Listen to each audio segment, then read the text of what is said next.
یاد رکھیے، صدقہ دینا، محتاجوں کی مدد کرنا، ان کی خیر خواہی کرنا، یہ اللہ عز و جل کو اس قدر پسند ہے۔ بعض اوقات کچھ لوگ صدقہ دیتے وقت، خیرات دیتے وقت، اللہ کی راہ میں خرچ کرتے وقت یہ سوچتے ہیں کہ دوسروں کو دے دیں گے تو ہمارا کیا ہوگا، ہمارے کام کیسے بنیں گے، سب کو بانٹ دیں گے تو ہمارے رزق کا کیا ہوگا۔ غور سے سنیے، حضرت سیدتنا اسماء رضی اللہ تعالی عنہا فرماتی ہیں، نبی پاک علیہ الصلوۃ والسلام نے مجھ سے ارشاد فرمایا، صدقہ و خیرات مت روکو۔ سنیے، صدقہ و خیرات مت روکو، کہیں تمہارا رزق نہ روک دیا جائے۔ جو لوگ بعض اوقات تنگی کا شکار ہوتے ہیں نا، وہ چیک کریں کہ یار میں نے صدقہ خیرات دینا تو نہیں روک دیا، میں نے اللہ کی راہ میں خرچ کرنا تو نہیں روک دیا۔ یہ خرچ کرنا ہی ملٹیپلائی کر کے واپس لاتا ہے۔ ایک اور روایت میں آتا ہے، گن گن کر خرچ نہ کرو ورنہ وہ رب کریم بھی تمہیں گن گن کر عطا فرمائے گا۔ جو لوگ گن گن کر دیتے ہیں نا، بس بھائی زکوٰۃ پوری ہو گئی، اتنا ہی دینا تھا، اب اگلے سال آنا، ارے رب کریم تمہیں عطا فرمائی جا رہا ہے، تم بھی بانٹے چلے جاؤ، تم بھی دیتے چلے جاؤ، وہ اور اپنے خزانوں سے عطا فرمائے گا۔ اے میرے بیچے اسلامی بھائیوں، سیدنا امام بدر الدین عینی رحمۃ اللہ تعالی علیہ، جو ابھی میں نے حدیث پڑھی کہ پیارے آقا علیہ الصلوۃ والسلام نے فرمایا صدقہ و خیرات مت روکو، کہیں تمہارا رزق نہ روک دیا جائے۔ اس حدیث کے تحت فرماتے ہیں، اس خوف سے اپنے مال کو صدقہ کرنے سے مت روکو کہ وہ ختم ہو جائے گا، کیونکہ اللہ عز و جل تم پر مال کی تنگی فرما دے گا، یا تجھ سے مال روک لے گا اور رزق کے وسائل ختم فرما دے گا۔ ہمیں نہیں پتا ہوتا، بعض اوقات ہم کسی کی مدد کرتے ہیں، اس کی دعا لگتی ہے، ہمارے بگڑے کام بننے سے سنور جاتے ہیں، ہمارے رزق میں برکت شروع ہو جاتی ہے۔ بعض اوقات کچھ غریب رشتہ داروں کی لوگ مدد کر رہے ہوتے ہیں، کچھ لوگوں کی کفالت کر رہے ہوتے ہیں، اور بزنس چلتا رہتا ہے، کاروبار بڑھتا رہتا ہے۔ اس میں ہماری کوئی عقل، ہماری کوئی ہوشیاری، ہمارا کوئی کمال نہیں ہوتا۔ کیا معلوم جس کو تم کفالت کر رہے ہو، ہر مہینے جس کے گھر کھانا پہنچا رہے ہو، یہ اسی کی دعائیں ہیں جو تمہارا رزق بڑھتا چلا جا رہا ہے، یہ اسی کی دعائیں ہیں جو تمہیں ترقی ملتی چلی جا رہی ہے۔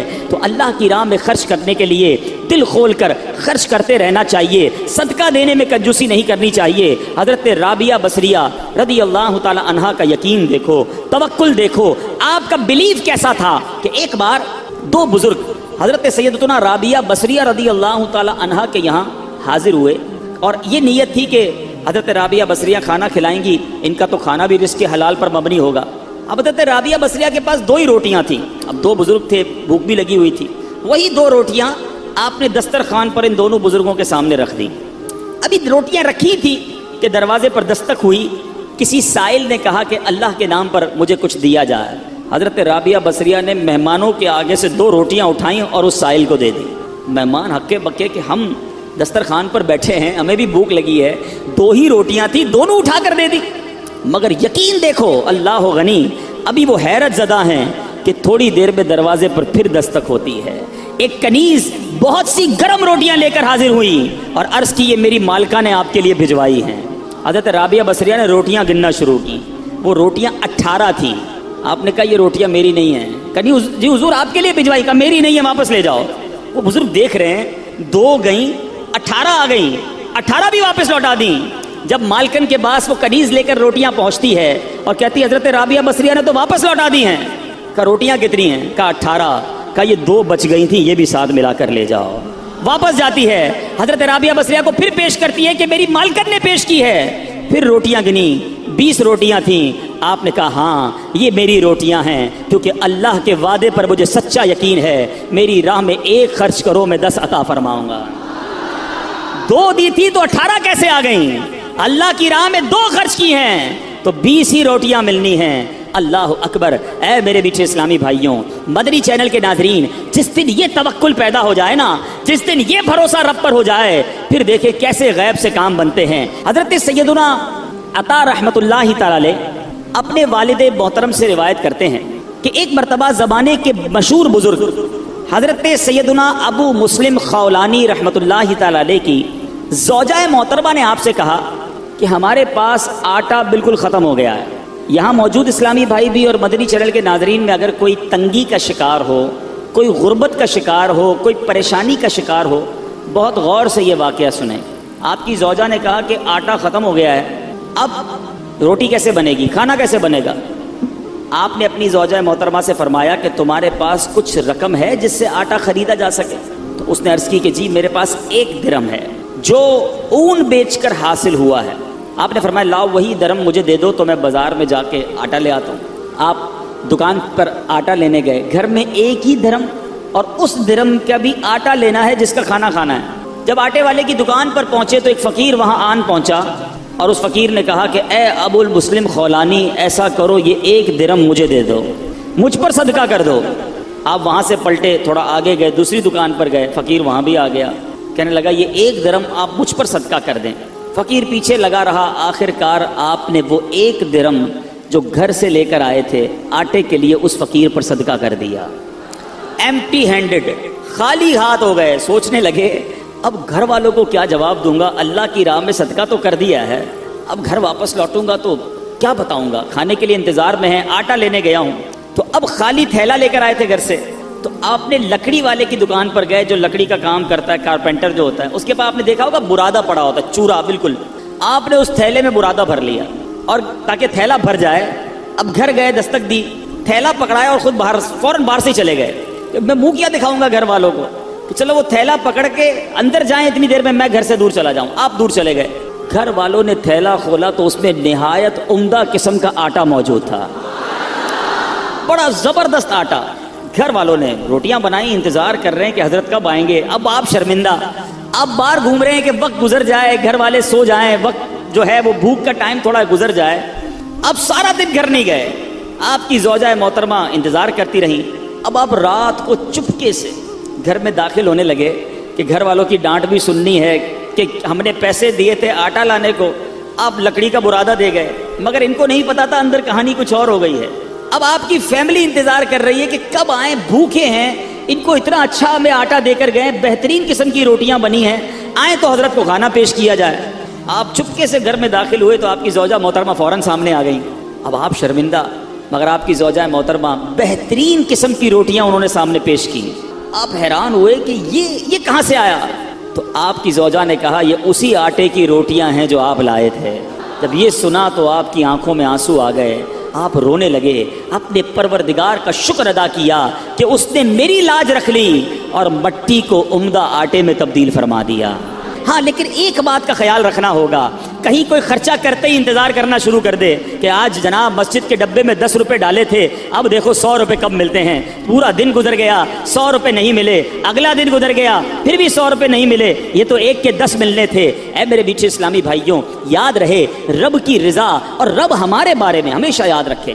اللہ کے جو فیصلے ہیں نا, اس پر یقین کر لو کہ اللہ کے جو فیصلے ہمارے بارے میں ہیں نا, وہ ہم سے بہتر رب جانتا ہے, اور رب ہمارے لیے ہمیشہ بہتر فیصلہ فرماتا ہے. ضروری نہیں کہ آپ نے صدقہ دیا آپ کا مال ہی بڑھ جائے, ہو سکتا ہے اس صدقے کی وجہ سے آپ سے کوئی آفت دور ہو جائے, آپ سے کوئی مصیبت دور ہو جائے. مجھے بتائیں, آپ نے 10 روپے دیے مسجد میں, 100 روپے نہیں ملے, لیکن آپ کا ایکسیڈنٹ ہونے والا تھا, وہ ایکسیڈنٹ سے آپ بچ گئے. آپ پر کوئی خطرناک بیماری آنے والی تھی, آپ اس سے بچ گئے. تو وہ 100 روپے اچھے تھے یا ایکسیڈنٹ سے بچنا اچھا تھا؟ تو اللہ کے فیصلوں پر یقین ہونا چاہیے. احادیث میں انشاءاللہ آگے بیان بھی کروں گا, احادیث بھری ہوئی ہیں, بہت ساری احادیث ہیں کہ صدقہ بری موت کو دور کرتا ہے, صدقہ بلا کو دور کرتا ہے, صدقہ مصیبتوں کو دور کرتا ہے, صدقہ تنگی کو دور کرتا ہے. تو اے میرے میٹھے اسلامی بھائیوں, صدقہ دینے میں دل کی خوشی کے ساتھ اللہ کی راہ میں خرچ کرنا چاہیے. ایک اور واقعہ سنیے کہ کس طرح صدقے سے بلائیں دور ہوتی ہیں. سیدنا اکرمہ رضی اللہ تعالیٰ عنہ فرماتے ہیں کہ ایک ملک کا بادشاہ بہت ظالم اور کنجوس تھا, بڑا ظالم بادشاہ, اور ایسا عجیب و غریب کنجوس کہ اس نے اعلان کر دیا کہ میرے ملک میں اگر کسی نے مسکین یا فقیر کو صدقہ کیا تو اس کے کوئی غریب کی مدد نہ کرے, اگر ایسا کوئی کرے گا تو میں اس کے ہاتھ کاٹ دوں گا. یعنی خود غریب کی مدد بھی نہیں کرنی اور پورے ملک میں بھی کوئی غریب کی مدد نہ کرے. بڑا عجیب و غریب اعلان تھا. اچھا جناب, اب ایک خاتون تھی, لوگ تو خوف سے ڈر گئے تھے, کوئی صدقہ نہیں دے رہا تھا, کوئی خیرات نہیں دے رہا تھا. ایک دن فقیر مجبور ہو کر ایک عورت کے پاس آیا اور کہا مجھے اللہ کے راہ میں کچھ دو, میں بہت بھوکا ہوں, کھانے کے لیے کچھ نہیں. وہ عورت نے بھی بادشاہ کا اعلان سنا ہوا تھا, وہ بھی ڈری ہوئی تھی, اس نے بھی صدقہ دینے سے اس نے سوچا کہ صدقہ دوں گی تو میرے بھی ہاتھ کٹ جائیں گے. لیکن فقیر نے کہا مجھے اللہ عز و جل کی رضا کی خاطر کچھ تو کھانے کو دے دو. وہ التجا کرتا رہا, آخر اس عورت کے دل میں رحم آ گیا. اس عورت نے اس فقیر کو صدقہ دے دیا, کھانے کو دے دیا. اب 2 روٹیاں دیں اسے کھانے کو. فقیر روٹیاں لے کر دعائیں دیتا ہوا چلا گیا. بادشاہ کو پتہ چل گیا کہ ملک میں ایک ایسی عورت ہے جس نے کسی فقیر کو صدقہ دیا، اس نے اپنے بندے بھیجے اور اس خدا ترس رحم دل عورت کے دونوں ہاتھ کاٹ دیے گئے، اس کے دونوں ہاتھ کٹ گئے۔ اب میٹھے اسلامی بھائیوں، کچھ عرصے کے بعد بادشاہ نے اپنی والدہ سے کہا کہ مجھے اپنی مملکت کی سب سے حسین لڑکی سے شادی کرنی ہے۔ اس کی ماں نے جب معلومات کروائی تو پتہ چلا پورے ملک میں ایک لڑکی سب سے زیادہ حسین ہے، مگر اس میں ایک خامی یہ ہے کہ اس کے دونوں ہاتھ نہیں ہیں۔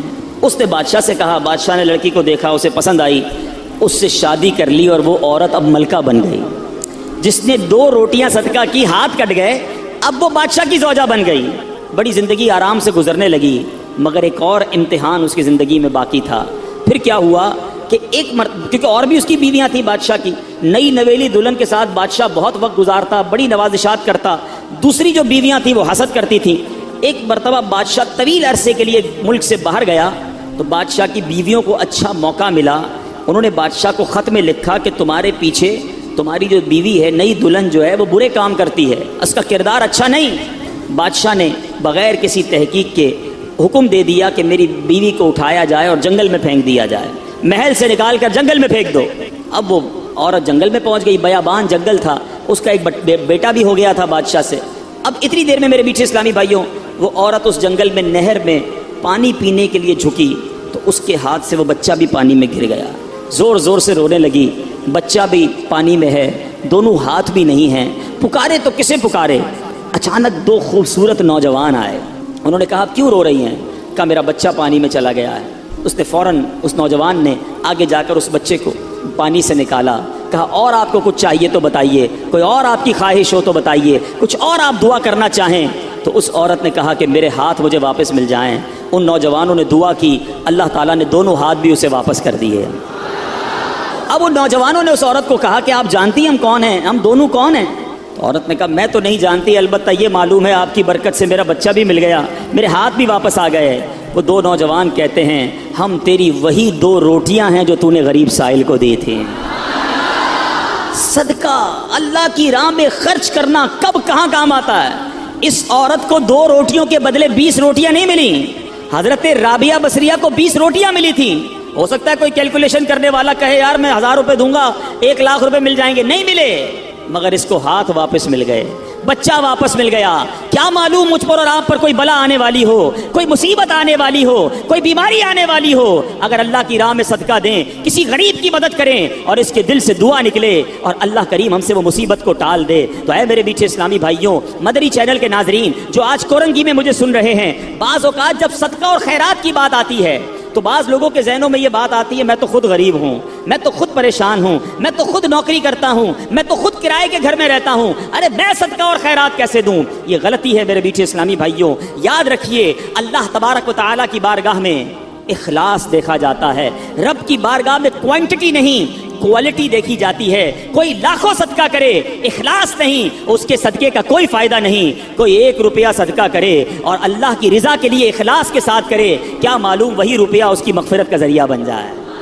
تو نیت بارگاہ الہی میں دیکھی جاتی ہے، یہ گویا اللہ سے کاروبار ہے۔ اس کو خرچ کرتے وقت دل میں ملال نہ لانا، اللہ نے تھوڑے دیے ہیں تھوڑے خرچ کرتے رہو، جب وہ زیادہ عطا فرمائے زیادہ خرچ کرتے رہو، اللہ کی راہ میں خرچ کرتے رہا کرو، وہ رب کریم تمہارا ملٹیپلائی کر کر بہت زیادہ بڑھا کر تمہیں عطا فرمائے گا۔ اے میرے میٹھے اسلامی بھائیوں، قرآن مجید فرقان حمید میں صدقہ دینے والے، اللہ کی راہ میں خرچ کرنے والوں کے کیسے کیسے فضائل بیان ہوئے، سبحان اللہ۔ قرآن صدقہ کرنے والوں کی تعریف اور صدقہ کرنے کی ترغیب دیتے ہوئے کیا ارشاد فرماتا ہے؟ چنانچہ پارہ 27 سورہ حدید آیت نمبر 18 میں اللہ تبارک و تعالی فرماتا ہے ان المصدقین والمصدقات واقرضوا اللہ قرضا حسنا یضاعف لهم ولهم اجر کریم۔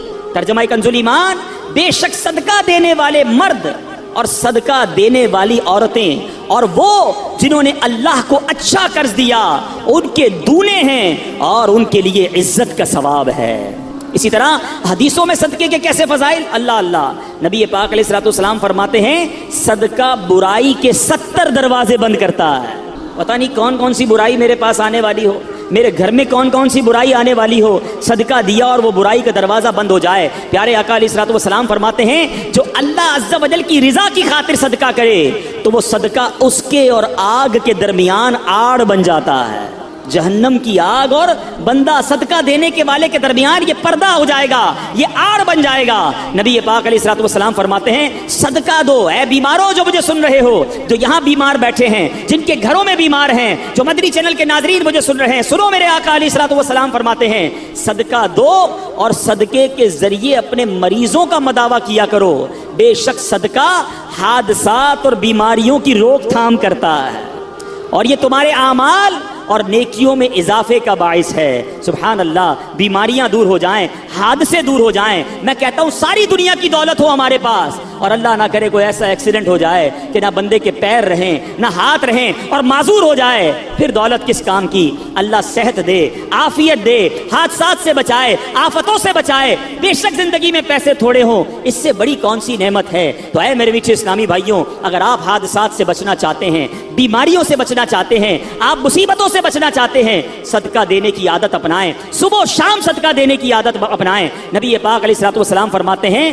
صبح سویرے صدقہ کا ادا کرو، شام میں بھی دینا چاہیے، رات میں بھی دینا چاہیے، مگر صبح سویرے صدقہ دینے کی فضیلت کیا فرمائی آقا نے؟ صبح سویرے صدقہ دو کہ بلا صدقے سے آگے قدم نہیں بڑھاتی، بلا کو انٹرسپٹ کر دیتا ہے، بلا کو روک لیتا ہے صدقہ۔ ہمیں صدقہ دینا چاہیے۔ اے میرے میٹھے اسلامی بھائیوں، اب کس طرح آفتیں دور ہوتی ہیں، اس قدر واقعات ہیں کہ ایمان تازہ ہو جاتا ہے۔ حضرت سیدنا اکرمہ رضی اللہ تعالیٰ عنہ سے فرماتے ہیں نبی پاک علیہ الصلوۃ والسلام نے فرمایا، پیارے آقا کی حدیث، اور یہ حدیث میرے آقا فرماتے ہیں کہ ایک عورت کے منہ میں لقمہ تھا، عورت خود کھا رہی تھی، لقمہ تھا، اتنے میں سائل نے آواز لگائی تو اس نے وہ لقمہ سائل کو کھلا دیا، خود کھاتے کھاتے کسی کو کھلا دیا۔ یہ بھی بات سمجھنے والی ہے، اللہ کی بارگاہ میں صدقہ بالکل دینا چاہیے، خرچ کرنا چاہیے، مگر ہم کون سا خرچ کرتے ہیں؟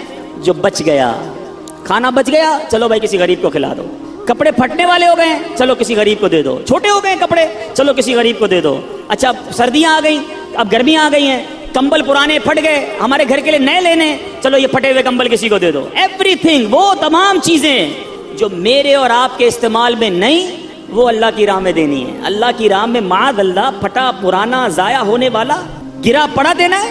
میں یہ نہیں کہتا جو یہ دیتا ہے اس کو ثواب نہیں ملتا، مگر اپنے دل سے پوچھو، اپنے لیے خریدنا ہے تو شاندار کپڑا، بچوں کے لیے خریدنا ہے تو بہترین کھانا، اپنے لیے سویٹر سردی میں خریدنا ہے تو اچھے ویسے اچھا والا، اللہ کی راہ میں دینا ہے تو پرانا والا پھٹا ہوا۔ اپنے دل سے پوچھو یہ کیا کر رہے ہو؟ بلکہ ہمارا تو مائنڈ سیٹ ایسا عجیب و غریب بن گیا ہے، گھر میں 4 بچے ہو نا، ایک بیٹا بڑا زبردست ہوشیار، سبق بھی اچھا یاد کرتا ہو، ہم کہتے ہیں یار یہ بڑا ہوشیار ہے، اس کو ڈاکٹر بنائیں گے۔ اچھا دوسرا، وہ حساب کتاب میں بڑا تیز ہے، چھوٹا ہے لیکن حساب بہت اچھا کرتا ہے، اس کو اکاؤنٹنٹ بنائیں گے۔ اچھا تیسرا، وہ گھر کے سارے پرزے ورزے خود ہی ٹھیک کر لیتا ہے، اپنے کھلونے بھی ٹھیک کر لیتا ہے، بڑا دماغ چلتا ہے اس کا، اس کو انجینئر بنائیں گے۔ اچھا جناب، چوتھے کی زبان تھوڑی سی اٹکتی ہے، بہت شرارتی ہے، کچھ بھی سبق یاد نہیں کرتا، پیر بھی لنگڑاتا ہے اس کا، تھوڑا سا معذور بھی ہے، اس کا کیا کریں گے؟ یہ مدرسے میں دے دو۔ اب اپنے آپ سے پوچھو، اپنے گھر کا بہترین بچہ نہیں، بچہ بھی وہ مدرسے میں دینا ہے جو ہمارے کسی کام کا نہیں ہے۔ پھر ہم کہتے ہیں پتہ نہیں ہمارے علماء جو ہیں وہ زمانے کے مطابق بات نہیں کرتے، اس قدر جناب ہمارے علماء کے اندر ایجوکیشن نہیں ہے۔ آپ بتائیں نا، ہم نے کون سا را مٹیریل دیا مدرسے کو؟ ہم دیتے نا اپنے خاندان کا سب سے ذہین بچہ کہ بناؤ اس کو مفتی، یہ ساری دنیا میں جا کر دین کا ڈنکا بجائے گا، مگر ہم نے اپنا اچھا بچہ اپنے لیے سنبھال کے رکھنا ہے، جس بچے کا کوئی فائدہ نہیں، کوئی کام نہیں، اس کو مدرسے میں ڈال دو۔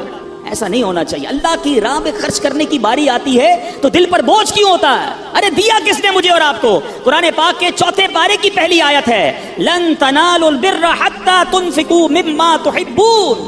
قرآن کہتا ہے تم ہرگز بھلائی کو نہیں پہنچ سکتے جب تک اللہ کی راہ میں اپنی پیاری چیز خرچ نہ کرو۔ کون کرتا ہے پیاری چیز خرچ؟ ارے مزہ اسی میں۔ اس خاتون نے جو میرے آقا حدیث میں سنا رہا ہوں، اپنے منہ کا لقمہ نکال کر سائل کو دے دیا۔ ہم کہتے نہیں یار، پہلے میں کھا لوں، پھر بچ جائے گا تو کسی کو کھلاؤں گا، پہلے میرا کام سیدھا ہو جائے، پہلے میں اپنا کام کر لوں، اس کی باری بعد میں آئے گی۔ ٹھیک ہے، جیسا دو گے ویسا ملے گا بھائی، اچھا دو گے، دل سے دو گے، اخلاص سے دو گے، اللہ کی رضا کے لیے دو گے، پھر دیکھو رب تمہیں کیا عطا فرماتا ہے۔ اب سنو اس عورت کو کیا ملا، اپنا لقمہ نکال کر فقیر کو کھلا دیا، خود کھا رہی تھی۔ اب کیا ہوا، کچھ عرصے کے بعد اس عورت کے یہاں بچے کی ولادت ہوئی۔ میں اپنا واقعہ نہیں سنا رہا، حدیث سنا رہا ہوں۔ عورت کے یہاں بچے کی ولادت ہوئی۔ جب وہ کچھ بڑا ہوا تو اسے بھیڑیا اٹھا کر لے گیا۔ عورت اس بھیڑیے کے پیچھے بھاگتی رہی، پکارتی رہی، میرا بیٹا، میرا بیٹا۔ اب اللہ تبارک و تعالیٰ نے ایک فرشتے کو حکم دیا کہ اس بھیڑیے کے پاس جاؤ، اس کے منہ سے اس عورت کا بچہ چھین کر عورت کے حوالے کر دو اور اس کی ماں سے کہنا اللہ عز و جل نے تم پر سلام بھیجا ہے اور یہ لقمے کے بدلے لقمہ ہو گیا ہے، تم نے اپنے منہ سے لقمہ نکال کر میری راہ میں خرچ کیا تھا، تمہارے بچے کو بھیڑیے کے منہ سے نکال کر اللہ نے واپس عطا فرما دیا۔ یہ ہے صدقہ۔ مگر میں دوبارہ عرض کر رہا ہوں، صدقہ دیں خوش دلی کے ساتھ، اچھی نیتوں کے ساتھ۔ اس میں شیطان اس قدر مردود ہے، ایسا بکار ایک تو ہم سے نیکی ہونے نہیں دیتا، نیکی ہو جائے تو بچنے نہیں دیتا، اب نیکی ہو گئی نا تو پیٹ میں گڑگڑ۔ اب بتاؤ کسی کو بھائی میں نے غریب کو 5,000 دیے ہیں، میں نے اس کی بچی کی شادی کرائی ہے، میں نے مسجد میں قالین بچھائے ہیں، آج کل بڑی گرمی تھی جناب، اللہ کا شکر ہے میں نے مسجد میں کولر لگا کر دیا ہے۔ کیوں بتانا ہے سب کو؟ ذرا صدقہ کیا اب سب کو بتانا ہے۔ اعلان کرواتے ہیں امام صاحب، اب امام صاحب نہیں ہے ورنہ وہ بتاتے کہ خاص طور پر پرچی آئے گی کہ فلاں حاجی صاحب کے لیے خاص دعا کریں، مسجد کے لیے 5,000 روپے دیے ہیں، مسجد کے لیے پنکھا لگا کر دیا ہے، مسجد کے لیے کولر لگا کے دیا۔ کیوں میرا اور آپ کا دل چاہتا ہے کہ میرا خاص اعلان ہونا چاہیے، میرے نام لے کر بتائیں لوگوں کو کہ میں نے یہ خرچہ کیا ہے؟ اپنے آپ سے پوچھو یہ اللہ کے لیے خرچ کر رہے ہو یا لوگوں کو بتانے کے لیے کر رہے ہو؟ ضائع کر دیتے ہیں ہم، خرچ کر کے ضائع۔ اور غلطی کیا کرتے ہیں کہ جو عام غریبوں کی مدد کرتے ہیں ان پر احسان جتاتے ہیں۔ اتنا سخت جرم ہے، اتنی شدید دل آزاری ہے۔ میں ایک واقعہ نہیں بھولتا، ایک بزنس مین تھے، ان کے پاس گیا اور ہم گئے تھے دعوت اسلامی کی احتیاط کے لیے، بہت پیسے والا شخص تھا، ہم بیٹھے تھے چائے لے کر، اس کا ایک ملازم آیا۔ اب یقین کریں اس بندے نے اس ملازم کے سامنے کہا کہ میں نے اس کی بچی کی شادی کروائی ہے، اس کو گھر دلوایا ہے، پوچھیں اس سے آپ۔ مجھے کہتا پوچھیں اس سے۔ میں اس ملازم کو دیکھ رہا تھا، یعنی ایسا فیل ہو رہا تھا کہ اس کا جی چاہ رہا تھا زمین پھٹے اور میں اندر چلا جاؤں۔ آپ کیا چاہتے ہیں یہ کہہ کر؟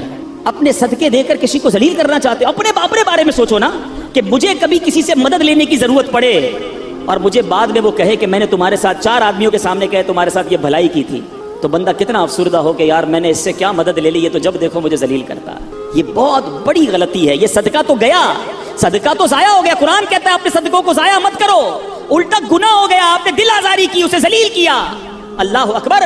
امہات المومنین حضرت عائشہ صدیقہ رضی اللہ تعالیٰ عنہ، اور ایک اور ہماری امی حضور کا طریقہ سنو، اسلاف کیسے تھے۔ اللہ اکبر۔ وہ جب کسی اپنے غلام کو پیسے دیتی نا، کہتی جاؤ کسی غریب کو صدقہ کر کے آؤ، تو کہتی اس سے ہمارے لیے اس صدقے کے بدلے دعا نہ کروانا۔ کیوں؟ کہ صدقے کا بدلہ اللہ سے لیں گے۔ اچھا اگر وہ کوئی دعا دے دیتا تو کہتی دعا نوٹ کروا کے آنا، نوٹ کر کے آنا۔ اب وہ غلام آ کے بتاتا کہ اما حضور میں نے ایک غریب کو پیسے دیے، آپ کا دیا ہوا صدقہ دیا، اس نے آپ کو یہ والی 4 دعائیں دی ہیں۔ آپ ہاتھ اٹھاتی اور وہی 4 دعائیں اس غریب کے حق میں کرتی، فرماتی دعا کا بدلہ دعا ہو گیا، صدقے کا ثواب اللہ سے لیں گے۔ یہ مائنڈ سیٹ کہ ہم کسی سے کیوں مدد چاہیں، ہم کسی سے رپلائی کیوں چاہیں۔ ہمارا ایک اور طریقہ کیا ہوتا ہے، اچھا یا تو احسان نہیں جتائیں گے نا، تو صدقہ دے کر کیا کہیں گے؟ اب جس کو صدقہ دیا نا یا جس کی مدد کی، گھر بنا دیا، شادی کر دی، قرضہ دے دیا، اب دل میں تمنا ہوگی میں جب بھی جاؤں نا یہ میری عزت کرے، میری رسپیکٹ کرے، مجھے چائے پہ بلائے، میں اس کے گھر جاؤں تو اسپیشل طریقے سے بٹھائے مجھے۔ یہ کیوں تمنا ہے کہ جو میں نے صدقہ دیا ہے اس کا رپلائی ملے؟ بلکہ یہاں تک ہوتا ہے کسی کو عمرے پہ بھیج دے نا، کوئی مدینے بھیج دے، عمرے پہ بھیج دے، ہر چکر میں میرے لیے دعا کرنا، ہاں میرے نام کا عمرہ کرنا، بار بار سرکار کی بارگاہ میں میرا سلام پیش کرنا صلی اللہ تعالیٰ علیہ وسلم۔ خود سوچئے کہ آپ جو دے رہے ہیں اس کا بدلہ چاہ رہے ہیں، ارے آپ دے دیجئے اور اللہ سے بدلے کی امید رکھیے، وہ رب کریم بہترین بدلہ عطا فرمائے گا۔ تو بہرحال میرے میٹھے اسلامی بھائیوں، آج یہ ذہن بنا لیجئے کہ ہم نے انشاءاللہ ہر حال میں، غربت میں، تنگی میں، فراخی میں، کشادگی میں، ہر عالم میں انشاءاللہ ہم صدقہ اور خیرات کرتے چلے جائیں گے۔ اعلیٰ حضرت امام اہل سنت نے دیکھو کیسے فوائد لکھے، سنتے جائیے، جھومتے جائیے اور زور زور سے سبحان اللہ کہتے جائیے۔ اعلیٰ حضرت فرماتے ہیں صدقہ دینے سے عمریں زیادہ ہوں گی، رزق کی وسعت اور مال میں کثرت ہوگی، اس کی عادت سے کبھی محتاجی نہ ہوگی، خیر و برکتیں پائیں گے، آفتیں بلائیں دور ہوں گی، بری قضا ٹلے گی، 70 دروازے برائی کے بند ہوں گے، 70 قسم کی بلا دور ہوگی، ان کے شہر آباد ہوں گے، شکستہ حالی دور ہوگی، خوف اندیشہ زائل اور اطمینان خاطر حاصل ہوگا، مدد الہی شامل ہو جائے گی، رحمت الہی ان کے لیے واجب ہوگی، ملائکہ ان پر درود بھیجیں گے، رضا الہی کے کام کریں گے، ان کے گناہ بخشے جائیں گے، مغفرت ان کے لیے واجب ہوگی، ان کے گناہوں کی آگ بجھ جائے گی، روز قیامت دوزخ سے امان میں رہیں گے، آتش دوزخ ان پر حرام ہوگی، اور اللہ نے چاہا تو نبی پاک کی نالین کے صدقے سب سے پہلے داخل جنت ہوگا. پھر کیوں نہ صدقہ و خیرات کریں, پھر کیوں نہ اللہ کی راہ میں خرچ کریں. ارے دیا بھی رب نے ہے, میرے اور آپ کے پاس تو کچھ بھی نہیں نا اپنا. کس نے دیا ہمیں؟ اللہ نے دیا. اللہ نے دیا, اسی کی راہ میں خرچ کریں, پھر وہ انعام بھی دے, ملٹیپلائی کر کے عطا بھی کرے, پھر بھی ہم کنجوسی کریں. ایسا نہیں کرنا چاہیے. اور جو بانٹنے والا, پہلے ایک تعریف آج سمجھ لیں. 4 قسم کے لوگ ہوتے ہیں. ایک ہوتا ہے جواد, جس کی عادت ہوتی ہے جھوٹ. ایک ہوتا ہے سخی, جواد کے بعد آتا ہے سخی. پھر کنجوس, جس کو عربی میں بخیل کہتے ہیں. اور ایک اس سے بھی نیچے کا درجہ ہے جس کو کہتے ہیں شوہ. ٹھیک ہے, اب ان چاروں کی تعریف سمجھ لیں. جواد کون ہوتا ہے؟ جواد وہ ہوتا ہے جو اپنی ذات پر خرچ نہ کرے, دوسروں پر خرچ کرتا رہے. اور ہمارے آقا جواد ہیں. نبی پاک اعلیٰ حضرت لکھتے ہیں نا, واہ کیا جود و کرم ہے شہ بطحا تیرا, نہیں سنتا ہی نہیں مانگنے والا تیرا. آقا بانٹتے بانٹتے بانٹتے, یہاں تک روایتوں میں لکھا کہ نبی پاک کے پاس کوئی ظاہری نعمت ہوتی, صحابہ آتے, نبی پاک بانٹتے رہتے. اب ظاہری نعمت ختم ہو گئی, اب کوئی سائل آ جاتا, آقا یہ نہ فرماتے میرے پاس ختم ہو گیا ہے, نہیں ہے, فرماتے جاؤ فلاں دکان سے میرے نام سے خرید لو, اس کو رقم میں ادا کر دوں گا. جواد, نہیں سنتا ہی نہیں مانگنے والا تیرا. اس وصف تک تو شاید ہم نہ پہنچ سکیں. اب آتے ہیں سخی. سخی کیا ہے؟ سخی کی تعریف یہ ہے جو اپنی ذات پر بھی خرچ کرے اور دوسروں پر بھی خرچ کرے. یہ بندے کو بننا چاہیے, سخی ہونا چاہیے. پھر آتے ہیں بخیل, کنجوس. کنجوس یہ جو اپنی ذات پر خرچ کرے, کسی اور پر خرچ نہ کرے, بس میں اپنا ہی کروں گا, کسی اور کا نہیں. زکوٰۃ بھی نہ دے, پورے صدقے بھی ادا نہ کرے, یہ ہے بخیل. اور چوتھا اس سے بھی گیا گزرا, وہ کون ہے؟ شوہ. عربی میں کہتے ہیں وہ شخص ہے, انگریزی میں اسے کہتے ہیں اسٹنجی. مجھے اردو کا لفظ نہیں مل رہا, مکھی چوس کہہ لیں اس کو, واللہ عالم. وہ شخص ہے جو نہ اپنی ذات پہ خرچ کرے نہ کسی اور پر خرچ کرے. ایسے بھی ہوتے ہیں, خود بھی فقیر, اتنا پیسہ ہے, اپنے اوپر بھی خرچ نہیں کرنا, کپڑے بھی نہیں سلوانے, کھانے بھی نہیں پکانے, بچوں کو بھی نہیں دینا, باہر بھی نہیں دینا.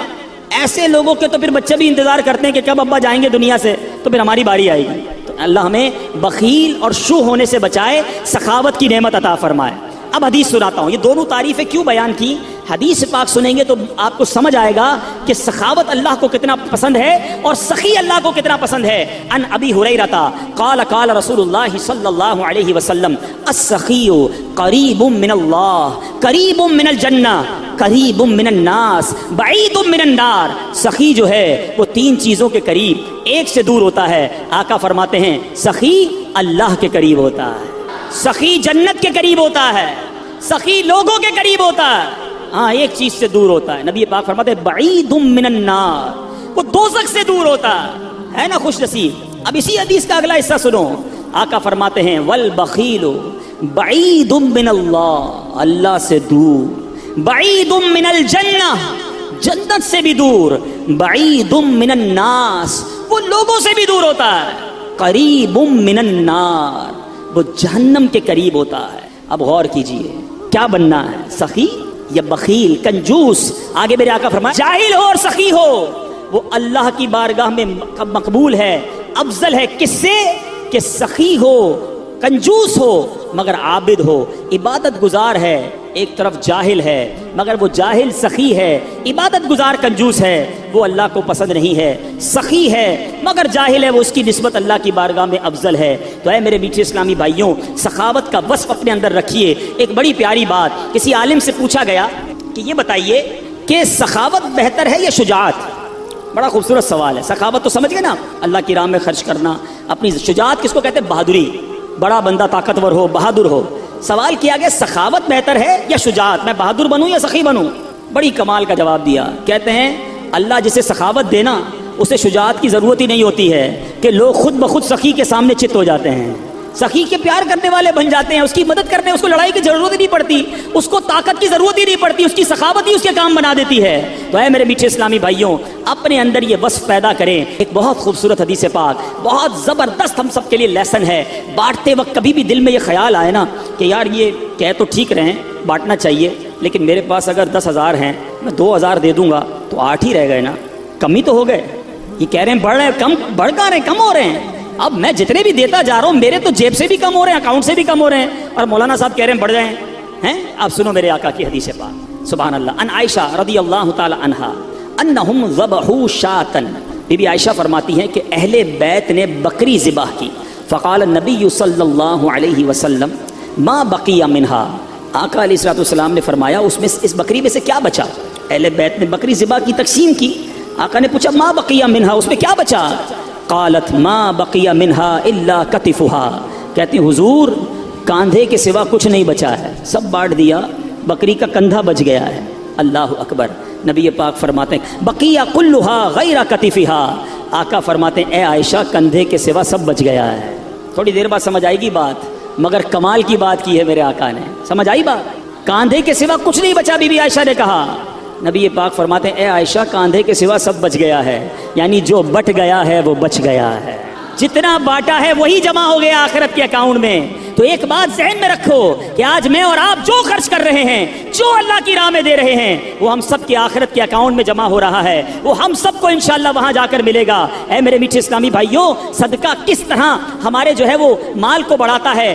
بہت خوبصورت بات مفتی احمد یار خان فرماتے ہیں، زکوٰۃ دینے والے کی زکوٰۃ ہر سال بڑھتی رہتی ہے۔ تجربہ ہے کہ کسان جو بیج کھیت میں پھینک کر آتا، اب دیکھیں نا کسان اگر پوری بوری بیج کی لے کر جائے، کھیت میں پھینک کر آ جائے، آپ کہیں یار کیسا جاہل تھا، پوری بوری خالی کر کے آ گیا، لیکن عقل مند کیا کہے گا، آج بوری خالی کی ہے، کچھ دنوں کے بعد ٹرک بھر کر واپس آئے گا۔ ہیں اسی طرح گھر کی جو ہے وہ مال سے جو صدقہ نکالتے ہیں، کنویں کا پانی آپ نے دیکھا ہوگا، جتنا کنویں سے پانی نکالے وہ بھرتا ہی رہتا ہے، وہ بھرتا ہی رہتا ہے، کنواں خالی نہیں ہوتا۔ تو اللہ کی راہ میں خرچ کرنے والا یقین رکھے کہ انشاءاللہ مال میں بھی برکت ہوگی اور آخرت کے اکاؤنٹ میں بھی جمع ہو جائے گا۔